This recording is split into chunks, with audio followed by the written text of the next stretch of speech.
Hello. So this will be a video that I decided to make after drinking a cup of coffee and feeling intensely or intensely feeling the circumscription of John Truby's The Anatomy of Genres, where he talks about the different genres as shapes of consciousness, which is a phrase borrowed from the English translation of the German original, The Phenomenology of Geist or Spirit by G.W.F. Hegel in the 18th and 17th century, right around the hinge.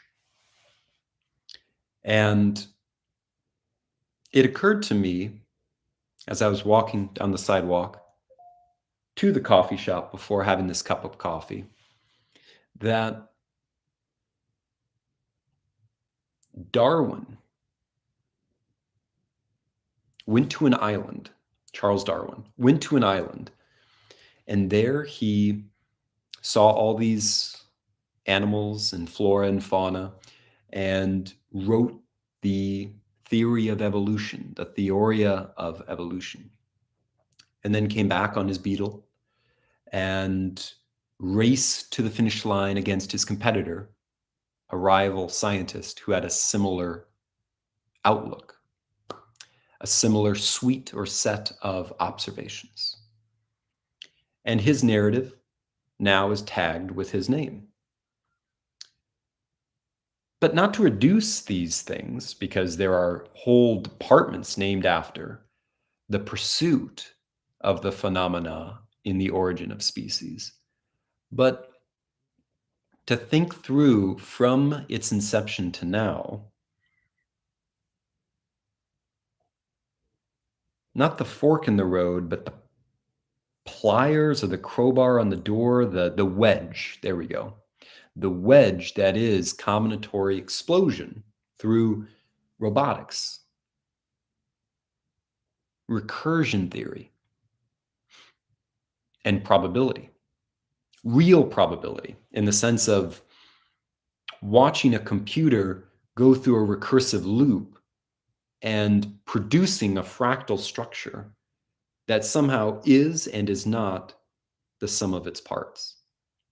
This in time, almost instantaneous result juxtapose or set next to the long billion-year tale of the theory of evolution from Darwin is the headspace I think we're living in. And I use this video more as a journal entry to the idea. And so these subsystems, these narrative stacks, flora and fauna, the romance, the epic, the myth, the Western, the memoir, and there's snowy peak forms, the transcendent sun of the anti-Western, the personal myth, the cosmic detective, as opposed to the procedural one. These niches, these hyper niches of narrative categories are interfacing or bridging somehow the gap left between the computer and natural selection, whatever that was, the mechanism of which still is outstanding.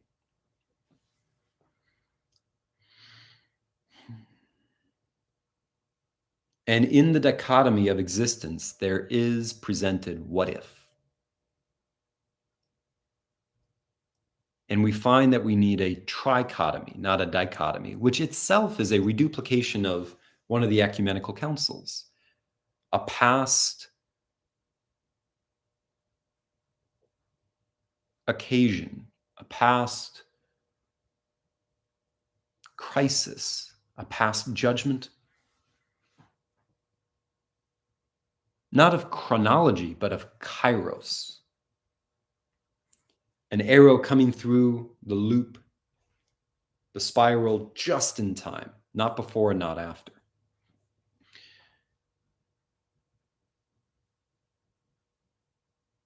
And now, instead of a developing out, we have a race to define and represent the whole in its totality now, right now.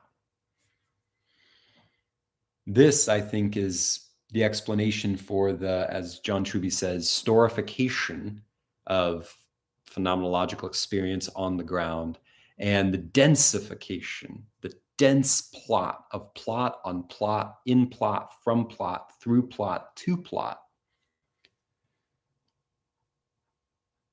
of the modern show.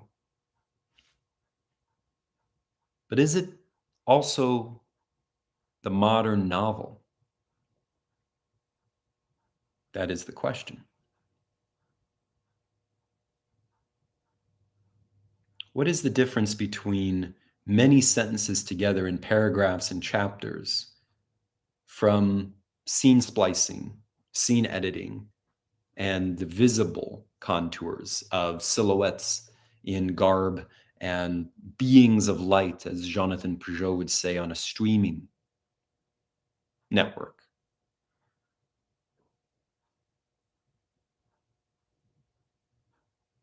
What is the difference between telling and showing? A scroll and a unfurled sail.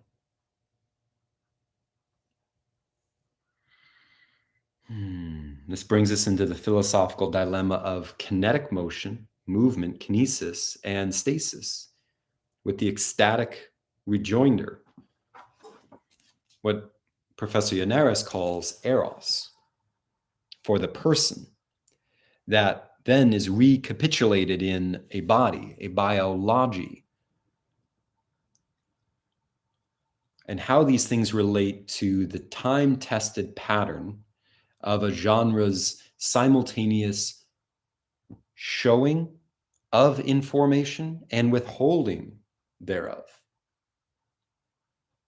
The shadow and the substance in orientation. Not hyper, not sub, but in the middle of things, on its way to the end. From a beginning, from an origin, an architecture. And in this middle, a veil unveiling, a rising and a falling and a rising. These well-worn, weathered patterns of existence that circumnavigate memory, the globe, what's between the ears, but those being insufficient as guidelines to the heart. Because in the parable of the soils, Jesus says, hear, for those who have ears, hear. And somewhere in Deuteronomy, it says, hear, O Israel, the Lord your God is one.